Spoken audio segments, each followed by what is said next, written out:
যেসব ব্যক্তিদের নাম ইংরেজি বর্ণমালার ১৯তম লেটার এস দিয়ে বা বাংলার দন্তে স বা তালব্য স দিয়ে শুরু, তাদের ভালো সময় আসার ৭টি সংকেত জেনে নিন।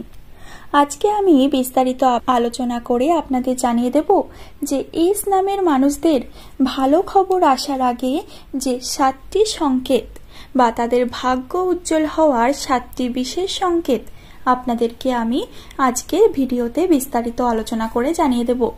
কিন্তু ভিডিওর মূল পর্বে প্রবেশ করার আগে আপনি যদি আমার চ্যানেলে নতুন হয়ে থাকেন তবে চ্যানেলটিকে একটি সাবস্ক্রাইব করে দেবেন। ভিডিওটি শেষ পর্যন্ত দেখার পরে যদি ভিডিওর কোনো অংশ আপনার একটুও ভালো লেগে থাকে তবে ভিডিওটিকে লাইক করতে ভুলবেন না। আপনার শুভ নামটি কমেন্ট সেকশনে কমেন্ট করে জানান এবং আপনি কোথা থেকে দেখছেন সেটাও লিখতে ভুলবেন না। তবেই আমি জানতে পারবো যে আমার ভিডিও কোথায় কোথায় পৌঁছাচ্ছে। যেটি প্রথম সংকেত সেটি হলো মন হঠাৎ হালকা বা পরিষ্কার বোধ করা। একটা সময় আসে যখন দীর্ঘ দুশ্চিন্তা, হতাশা বা চিন্তার ভার থাকা সত্ত্বেও হঠাৎ করেই মন একেবারে হালকা লাগতে শুরু করে। এর মানে হলো এটি আধ্যাত্মিকভাবে বোঝায় নেগেটিভ এনার্জি দুর্বল হয়ে যাচ্ছে এবং ব্রহ্মাণ্ড আপনার পক্ষে কাজ করা শুরু করেছে। এর যে লক্ষণগুলি আপনি দেখতে পাবেন সেগুলি হলো ঘুম ভালো হওয়া শুরু করে, দিন শুরু হয় শান্ত মনে, আগে যেসব কথা আপনাকে কষ্ট দিত সেগুলি আর আপনার উপর কোনো প্রভাব ফেলছে না। পুরনো কোনো বন্ধুরা বা হারিয়ে যাওয়া সম্পর্ক হঠাৎ আপনার জীবনে ফিরে আসতে পারে। হঠাৎ করে কেউ যোগাযোগ করছে, হয় পুরনো বন্ধু, প্রেমিক বা প্রেমিকা, আত্মীয় বা এমন কেউ যার সঙ্গে যোগাযোগ ছিল না অনেক দিন। এই সময়টা কর্মফল প্রতিশোধের সময়। যারা আগে আপনার জীবনে কিছু না কিছু রেখে গেছে তারা ফিরে এসে আপনার জীবনের একটা নতুন দরজা খুলে দিতে পারে। বন্ধুত্ব বা প্রেমে পুনর্মিলন ঘটতে পারে। পেশাগত সহায়তা চাওয়া বা পাওয়া যেতে পারে। পুরনো ঋণ ফেরত পেতে পারেন। স্বপ্নে বিশেষ প্রতীক দেখা। সামান্য সময়ে একাধিক রাতে কোনো স্বপ্ন দেখা গেলে বুঝতে হবে আপনার অবচেতন মন উন্নতির প্রস্তুতি নিচ্ছে। স্বপ্নে বিশেষ প্রতীক বা সংকেত আপনি পেতে পারেন। যেমন যদি স্বপ্নে আপনি আগুন দেখেন তাহলে বুঝবেন আত্মশুদ্ধি বা নতুন উদ্দীপনা আপনার মনে যাচ্ছে।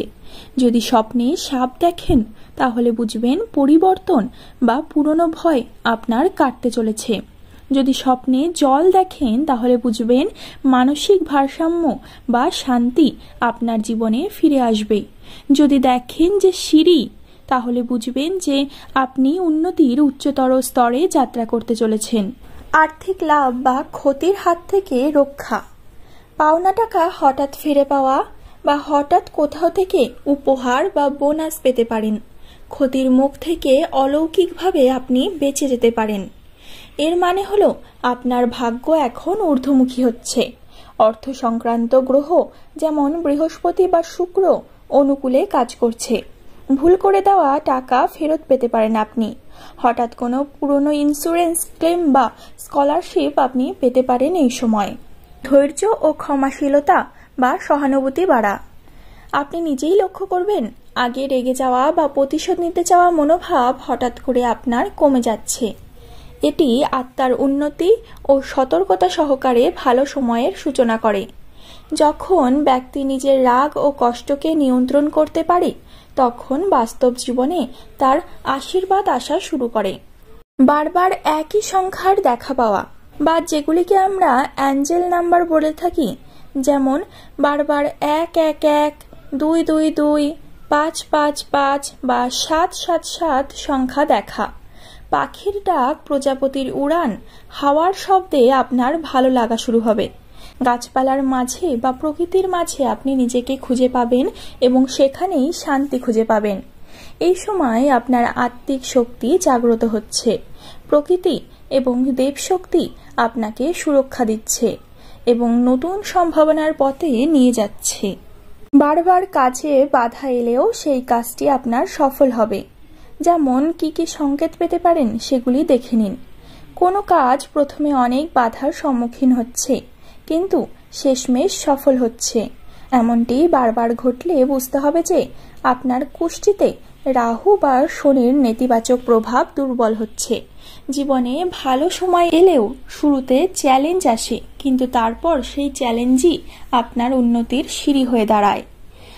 এছাড়াও আপনাদের উদ্দেশ্যে বলে রাখি যে অতিরিক্ত 3টি লক্ষণ আপনারা দেখবেন, সেটি হলো বৃহস্পতিবার বা শুক্রবারে হঠাৎ আনন্দদায়ক খবর পাওয়া, ধূপ বা মোমবাতি জ্বালালে দীর্ঘ সময় জ্বলতে থাকা, আপনি অনুভব করবেন যে নজর বা ঝঞ্ঝা থেকে আপনি নিজেকে রক্ষা করতে পারছেন, নজর বা কোনো কারো কুনজর আপনার ওপর কোনো প্রভাব বিস্তার করতে পারছেন না। আপনার 2025 সালের আগস্ট থেকে ডিসেম্বর পর্যন্ত সময়টি কিন্তু বিশাল পরিবর্তন আপনার জীবনে আনবে এবং শুভ সময়ের সূচনা বয়ে আনতে পারে। বন্ধুরা, আশা করি ভিডিওর প্রত্যেকটি বিষয় আপনাদের কাছে স্পষ্ট হয়েছে। যদি কোনো বিষয় বুঝতে আপনাদের অসুবিধা হয়ে থাকে তবে নিচের কমেন্ট সেকশনে কমেন্ট করে জানাতে পারেন। চেষ্টা করব আপনাদের সব প্রশ্নের উত্তর পরবর্তী ভিডিওতে দিয়ে দেওয়ার। ভিডিওটি ভালো লাগলে একটি লাইক করবেন, চ্যানেলটিকে সাবস্ক্রাইব করবেন। পরবর্তীকালে এমন নিত্য নতুন ভিডিও পাওয়ার জন্য আমাদের সঙ্গে থাকুন। ধন্যবাদ।